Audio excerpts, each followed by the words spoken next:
Yeah. What up, though? You kicking it with KC, MC right now. This is Popular Topics, Pop Tops that may or may not be talked about in the news. Yours truly, KC, MC.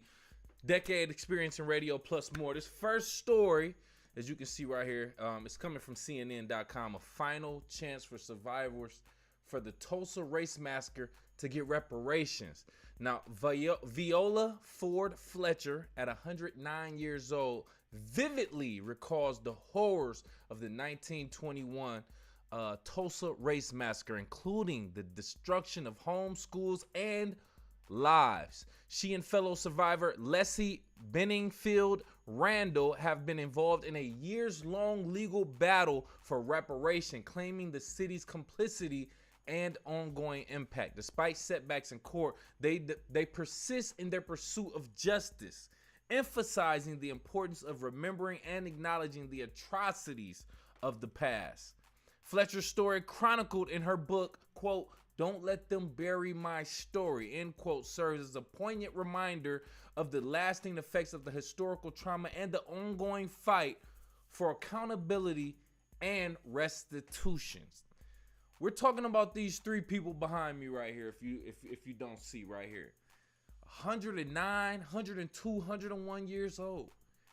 Old as hell, respectfully. But they were there during that 1921 massacre. They were alive, even though they were only a couple years old. Don't matter. They was there. They saw everything. So now they saying, we need our bread, bro. Y'all destroyed the businesses that our parents, uncles, aunties, cousins, friends had. The homes, y'all killed them. We were there. We saw that. One of them didn't even have an actual book, which I feel like we all, as in the black community, should be reading and supporting. Don't let them bury my story. So they're just basically fighting for reparations. They meet in court April 2nd, which is a Tuesday, which is technically tomorrow, with us recording this live. If I'm lagging a little bit, excuse me, because I'm literally logging onto the website right now to kind of look at it. But essentially, this began May 30th, 1921, and it persisted for a few days. But now they've been fighting in and out of court for years, as a matter of fact, trying to get reparations. And I'm trying to essentially just wrap it up, but let me see. April 2nd, tomorrow, is when they will be going back to court to fight for those reparations to see if they can get compensated for the years of impact that this had, and also for the fact that they were there. Everybody didn't die off either then or at the current state. So I support this. Just to put it out there. I believe not only should they get reparations, but this should be a domino effect for all foundational black Americans to get reparations, or American descendants of slavery to get reparations nationwide. I highly support that. So I just wanted to put this out there. Yes, these three old people from Tulsa, Oklahoma, they remember that massacre in 1921, and they trying to get that paper. And I 100% support that. But let me know what you think. Go off in the live chat in the comments. Call into the show, 313-466-4386. We're going to switch it up to a whole nother topic because we do have a couple things we want to talk about. This next one is coming from apnews.com. The U.S. government is implementing changes in how it categorizes people by race and ethnicity for the first time in 27 years, aiming to more accurately capture the diversity of the population. The revisions announced by the Office of Management and Budget include combining questions about race and ethnicity into one and adding a Middle Eastern and North African category. The changes aim to address concerns about underrepresentation and provide more detailed data for addressing disparities in areas like health and civil rights.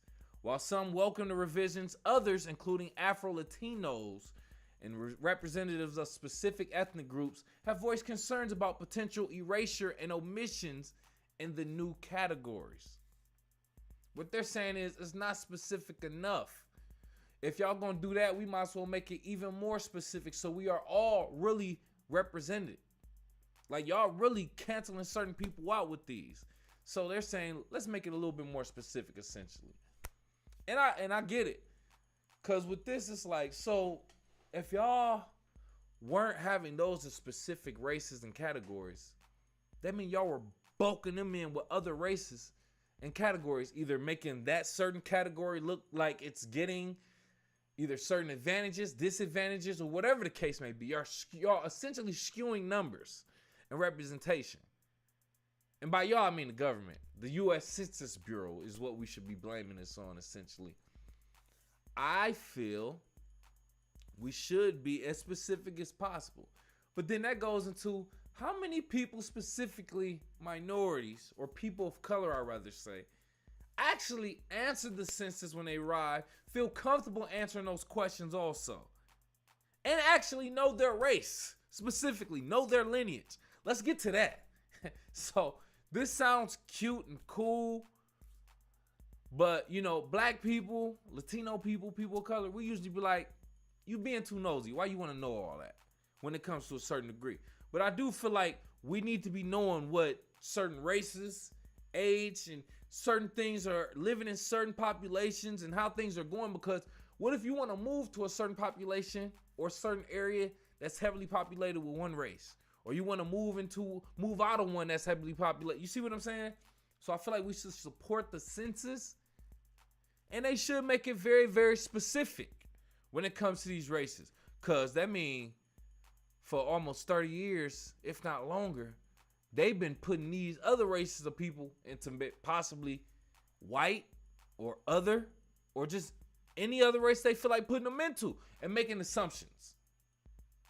So this Census Bureau, although I feel like they kind of make up a lot of numbers, because they have to, and they make up assumptions, I feel like we should do our due diligence and actually getting out there and answering these questions. Even though it's like, why not just do it online at this point? Why not just be online? I don't know. Why not do the census online? That's just what I think. Let me know what you think. Go off in the live chat in the comments. Call into the show. 313-466-4386. Last topic, as a matter of fact, that I do want to talk about. And this is coming from abcnews.go.com. All links in the description below, by the way. New York City Mayor Eric Adams announced plans to test weapons detection technology in the subway system following a surge in transit crimes. The technology, which won't be implemented for several months due to a waiting period mandated by the Public Oversight of Surveillance Technology Act, aims to ensure or enhance subway safety.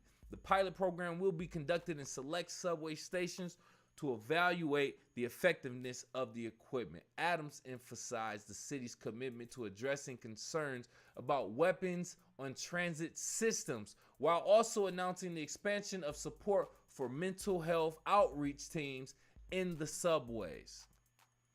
There's been a lot of stuff going on in these New York City subways, in case you don't know or haven't been following.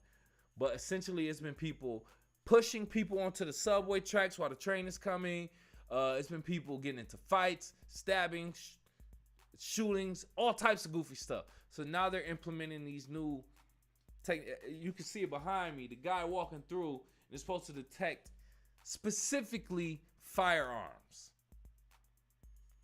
It's essentially just a high technology metal detector. Can we just say that? It's a high technology metal detector. I guess it's not going to detect the keys and your Apple Watch and your belt and all the little goofy stuff right there. But if you got some heavy metal that's steel, it's going to more than likely pick that up. Or even a knife, more than likely. That's what I'm anticipating by this. Now, it sounds nice. Sounds like, okay, cool. We can just move through. If people ain't got no knife, no gun, boom. But what if it just goes off, malfunction? See, they tested it at certain subways.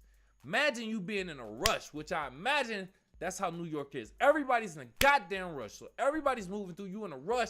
You got to move through these metal detectors. The fare done went up $1.25 already, because not only do they got to pay for the metal detectors, but they got to pay for the staff to stop niggas who got guns on them, or in case it goes off because you have an iPhone or because you got some type of aluminum foil on you for your lunch or whatever the case may be. Who knows? Who cares? Case may be you got to pay extra $25. They pull you over just because you got something on you that's extra metal. You ain't even got no guns on the night. You already about 5 minutes late for work, and you been late for work. You trying to get on the subway. They pull you over. They're trying to swat you down and pull out your pockets and how you search your bag and all types of goofy stuff. Man, I'm trying to hurry up. You already charging an extra $1.25 and you trying to make me late. So I can see those problems being caused right there. I'm already getting anxiety, and I ain't even been there. I ain't even lived in New York. So I can see it being aggravating for people in New York. This is slowing down the process, and you already raised up the fear for this. I ain't even the crazy one. So they're saying we're going to continue to support for the mental health people who've been doing these crazy things. They already added like 1,000 extra police or hundreds of police to these subways with mental health councils and all types of crazy stuff. It's New York, bro. I feel like it's selective. It's what do they call it? It's natural selection. It's natural selection. If it's your time to go, it's your time to go. It's survival of the fittest.